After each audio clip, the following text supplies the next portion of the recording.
Hoje, num dia igual hoje, um dia comum, né, em que nós fomos guardados, aconteceu toda espécie de tragédias no mundo, na vida de outras pessoas, que conhecem a Deus e que não conhecem a Deus.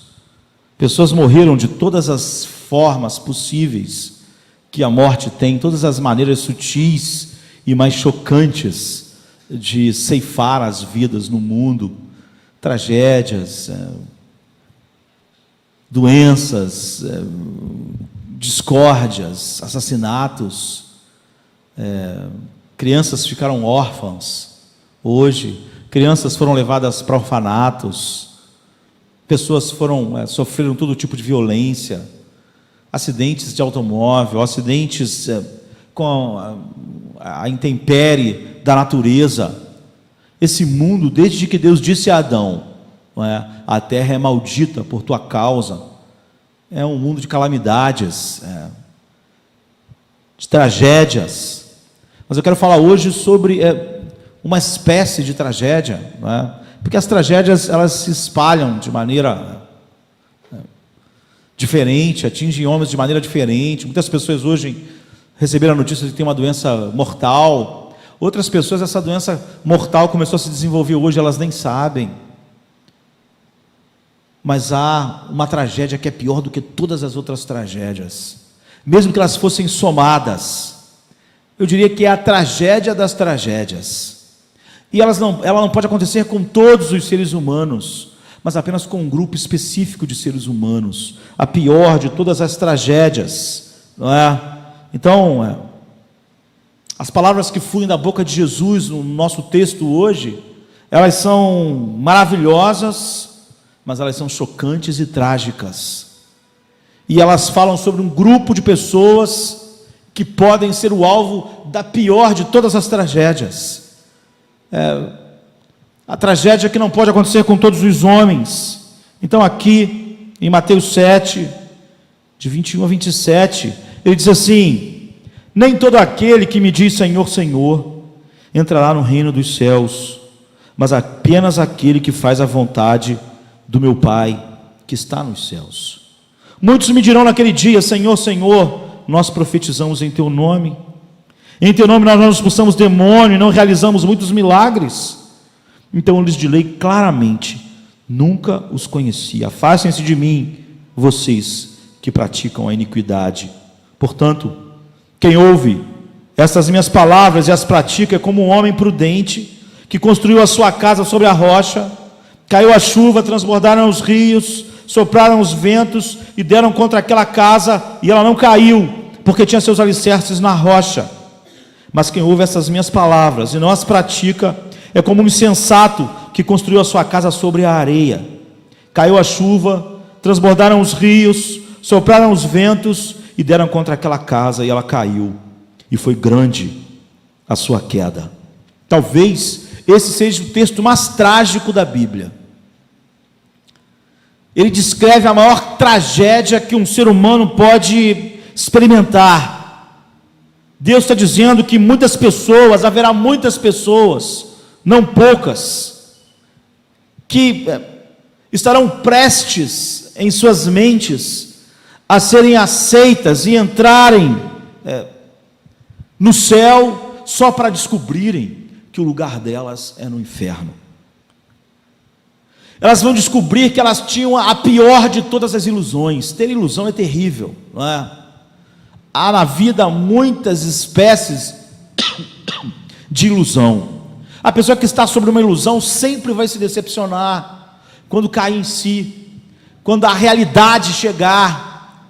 Mas essa é a pior espécie de ilusão, porque você pode estar enganado sobre muitas coisas. Um dinheiro que ia chegar, uma promoção que ia chegar.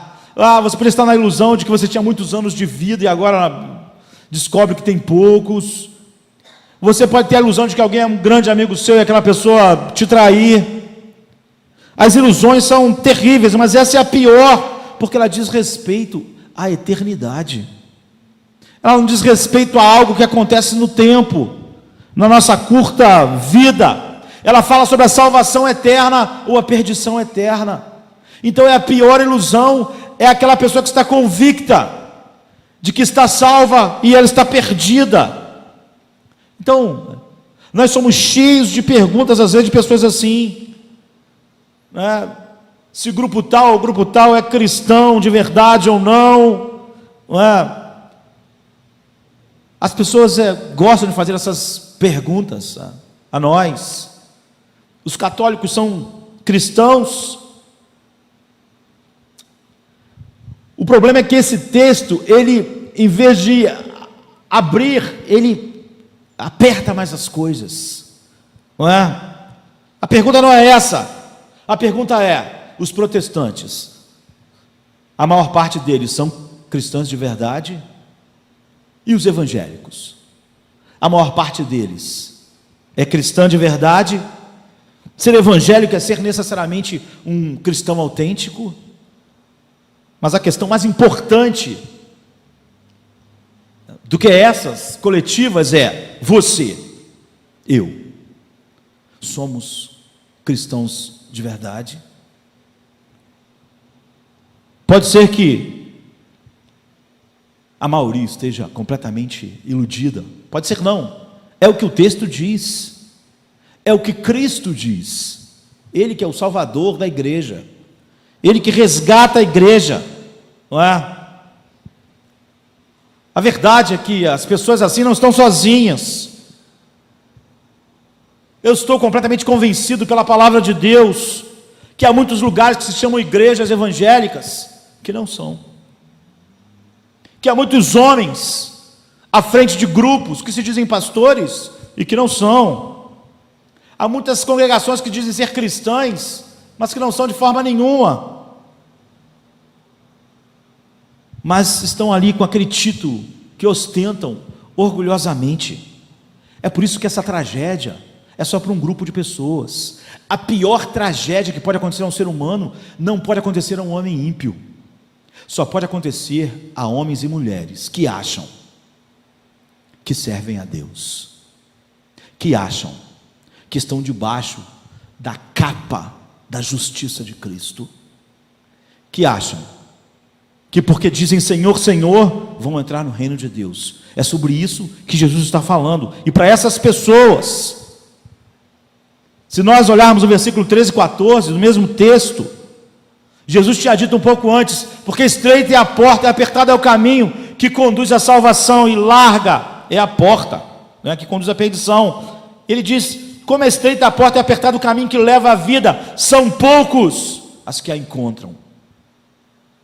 Há uma porta estreita que vai para o céu, há um caminho estreito e há uma larga.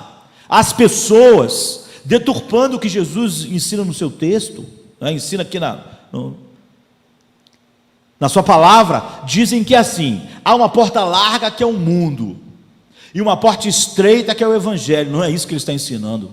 Ele não está falando com homens mundanos, ele está falando com um povo religioso, ele está falando com um povo que diz ser o povo de Deus. Ele diz que entre o povo de Deus há um caminho largo e um estreito, e que o caminho largo e o estreito está escrito no fim, céu, e é por isso que as pessoas andam por ele. Ninguém anda por um caminho que tem uma placa escrita inferno, não é? As pessoas fogem, elas não querem. O que ele está dizendo é que o caminho que Israel escolheu, a maior parte deles estava trilhando, apesar de toda a sua religiosidade, culto, era um caminho largo, era um caminho que estava levando eles à perdição. Jesus então está falando com um povo religioso, com um povo que todos eles, sem exceção, achavam que estavam indo para o céu. Para essas pessoas ele disse: olha, nem todos que dizem Senhor, Senhor, como essa nação inteira dizem, como todos vocês que estão aqui dizem. E lá estavam os discípulos, os seguidores mais próximos, estavam lá os religiosos todos de Israel. Ele está dizendo: olha, há uma porta estreita que conduz à vida, e ela é difícil de ser achada por vocês que dizem Senhor, Senhor, por vocês que prestam cultos e vivem uma vida de certa forma envolvida por por essa religiosidade. E por que a porta é estreita? Isso é só uma metáfora, não é? Não precisamos imaginar uma porta e todo mundo tentando passar por ela. A porta é estreita por aquilo que o Evangelho exige, por cada verdade. O Evangelho exige que o homem negue-se a si mesmo, e isso é uma porta estreita, porque a maioria dos homens não querem negar a si mesmos. Eles são dirigidos pelos seus desejos, eles estão cultuando a Deus, mas eles são guiados pelos seus próprios desejos. A porta é estreita, porque o homem tem que negar a sua justiça própria, ele tem que chegar à conclusão de que ele merece ser condenado, que ele merece ser jogado no inferno. E a maioria dos homens, principalmente aqueles que se acham religiosos, não acham que devem ser jogados no inferno. Eles estão no caminho largo, mas eles estão indo em direção ao céu. Eles falam Senhor, Senhor, eles têm determinados compromissos. A porta é estreita porque o homem tem que reconhecer a maldade dos seus pecados diante de Deus, a impossibilidade dele reivindicar qualquer coisa por ele mesmo. A porta é estreita porque ela exige um arrependimento completo, não só daquilo que eu faço, mas das minhas intenções, daquilo que eu não faço, que ele ordenou. A porta é estreita porque ela exige uma completa submissão a Cristo, a ponto dele dizer: olha, se teu olho te atrapalhar, arranque-o, se tua mão atrapalhar, arranque-a, se você tiver que abandonar o teu pai, a sua mãe, sua família, abandone. Os hebreus, no livro de Hebreus, eles estavam debaixo de um sofrimento terrível. Por quê? Porque naqueles dias, em Israel, se uma mulher se convertesse, o marido tinha o direito de abandoná-la. E mesmo se o marido se convertesse, ela tinha esse direito, porque ele deixou de ser o que era. Ele não tinha direito mais de ter emprego, ele não tinha direito, os direitos que ele tinha como um judeu eram tirados dele. Exige um compromisso assim, e o homem estava então pronto a saber que a lei do seu pai, da sua nação, ao ele se entregar a Cristo, podia tirar seus filhos, sua esposa estava livre, ele não teria como se sustentar. E é por isso que a carta de Hebreus é escrita: vocês ainda não foram até o sangue em sua fidelidade. É por isso que a porta é estreita.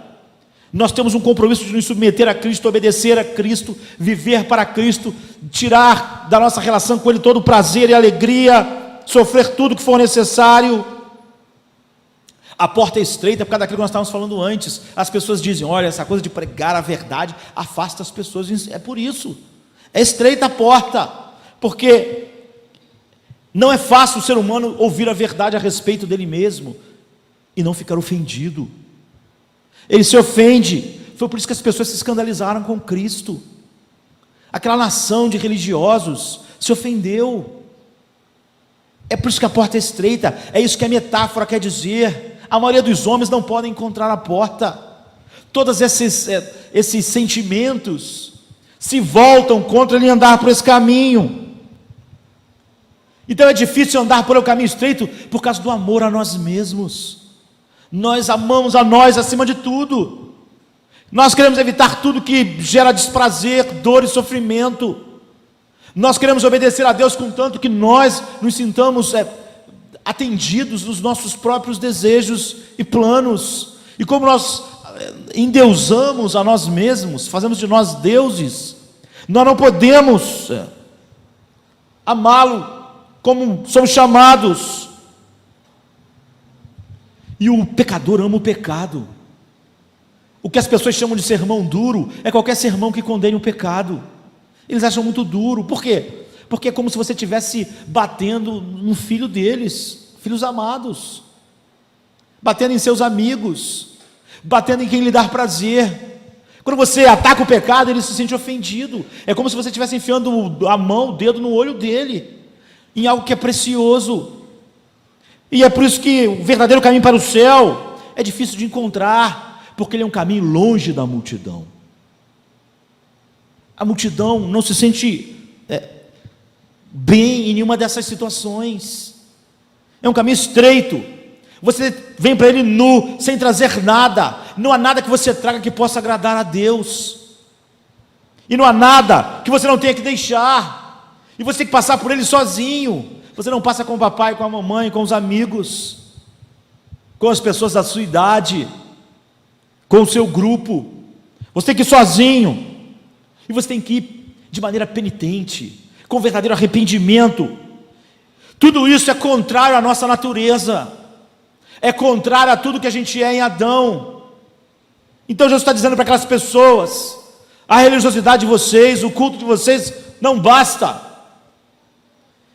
E quem não estiver pronto a passar por esse caminho estreito, vai dizer: Senhor, Senhor, e vai ouvir: eu não te conheço. Vai apelar para os seus cultos, para o que fez, ele vai dizer: não conheço vocês.